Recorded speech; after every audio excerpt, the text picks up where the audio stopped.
Assalamualaikum warahmatullahi wabarakatuh. Perkenalkan, nama saya Fiara Lastrianisa dari kelas 12 TKJ 2. Di sini saya akan mempresentasikan tentang komponen ekosistem.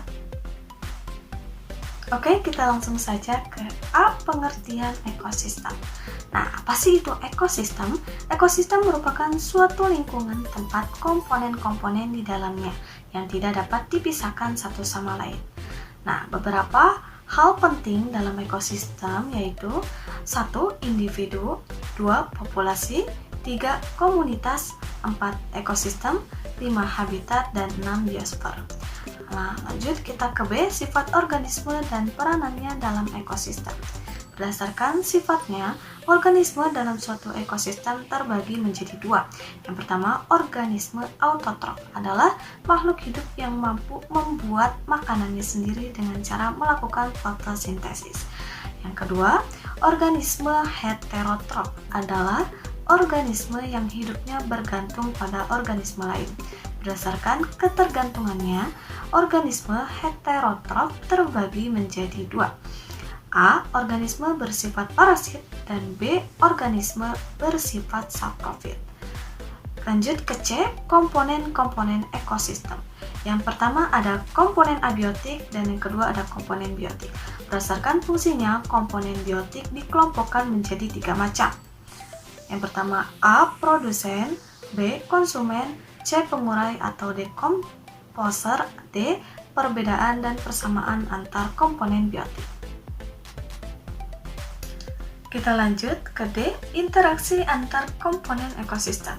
Nah, dalam ekosistem, antar komponen biotik dan abiotik akan saling mempengaruhi satu sama lain.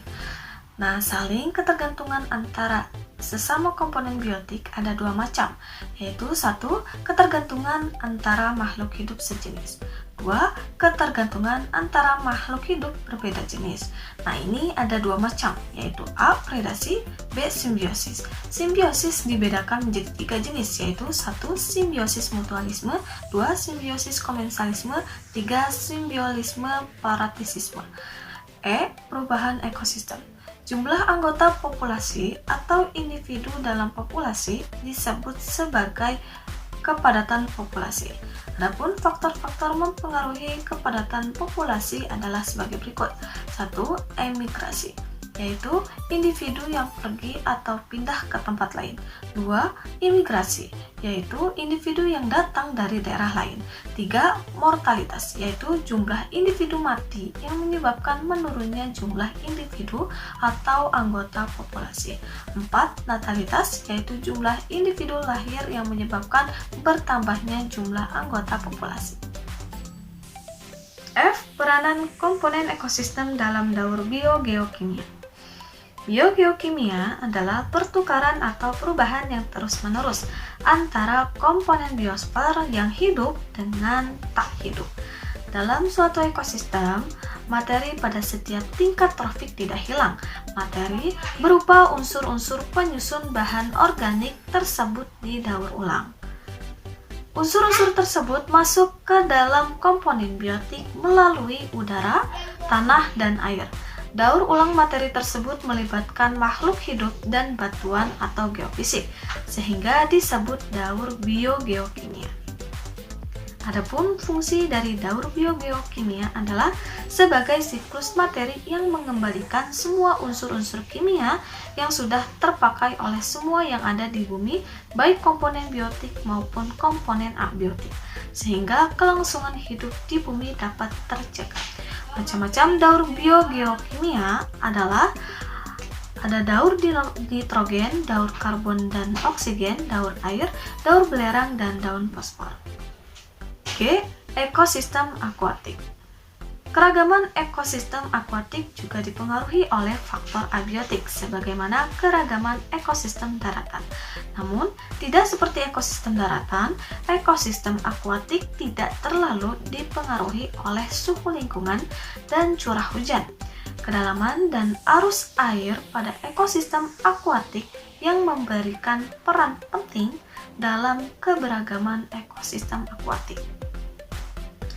Kedalaman perairan menentukan sejauh mana cahaya matahari dapat berpenetrasi ke dalam perairan.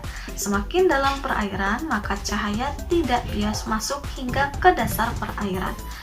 Cahaya matahari dibutuhkan oleh organisme fotosintetik untuk proses pengolahan makanan.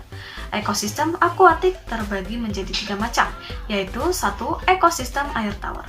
Ekosistem air tawar dapat digolongkan menjadi 3, yaitu danau, lahan basah, dan sungai. 2. Ekosistem laut.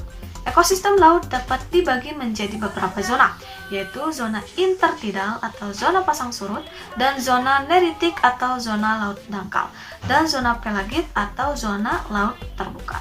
Berdasarkan ada atau tidak adanya penetrasi cahaya, ekosistem laut dapat dibagi menjadi zona fotik, zona bentik, dan zona afotik. 3. Ekosistem buatan. Ekosistem buatan merupakan ekosistem yang diciptakan manusia untuk memenuhi kebutuhannya. Ekosistem ini tidak terbentuk secara alami, tetapi dibuat oleh manusia untuk diambil manfaatnya. Contohnya, ekosistem buatan adalah seperti sawah, waduk, tambak, perkebunan kopi, dan hutan tanaman produksi seperti jati dan karet. H. Aliran energi. 1. Tingkat trofik.